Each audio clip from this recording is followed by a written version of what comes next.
Hey Freunde, was geht? Momo hier. Willkommen zu einem weiteren Video von mir und heute mal einen kurzen und schnellen Tipp. Ich will euch zeigen, wie ihr in der YouTube-App euren Standort wechseln könnt und das macht ihr vielleicht aus unterschiedlichen Gründen. Ich zum Beispiel möchte hier in den Trends nicht die deutschen YouTube-Trends sehen, sondern einfach Trends aus Standorten, die mich gerade interessieren und hier haben wir einmal unsere normalen Trends in Deutschland, wenn man den Standort unberührt lässt und auf Deutschland lässt. Und ihr seht hier, das sind die deutschen Trends und ja, die treffen meinen Geschmack nicht unbedingt und deswegen ändern wir das Ganze hier einmal.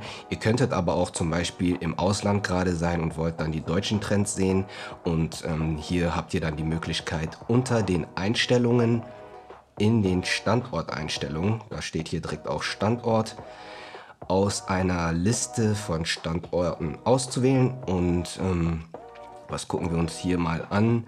Ich finde Kanada eigentlich immer ganz interessant, weil es ein englischsprachiges Land, interessiert mich ganz schön und ja, die gefallen mir eigentlich ganz normal. Die haben nicht so viel Clickbait und das ist halt meine Voraussetzung für die Trends, dass das halt ein bisschen nicht so überladen ist.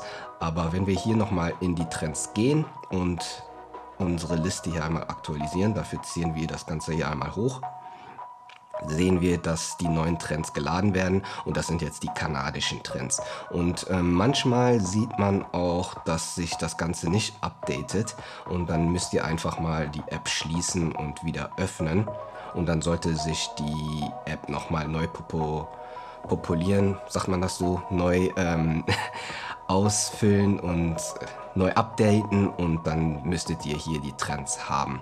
Und eure Empfehlungen auf der Startseite werden dadurch nicht abgeändert. Ihr habt hier trotzdem das, was euch quasi interessieren sollte, was der Algorithmus für euch raussucht. Und wir gehen hier nochmal in den Einstellungen und gucken mal nach einem anderen Land.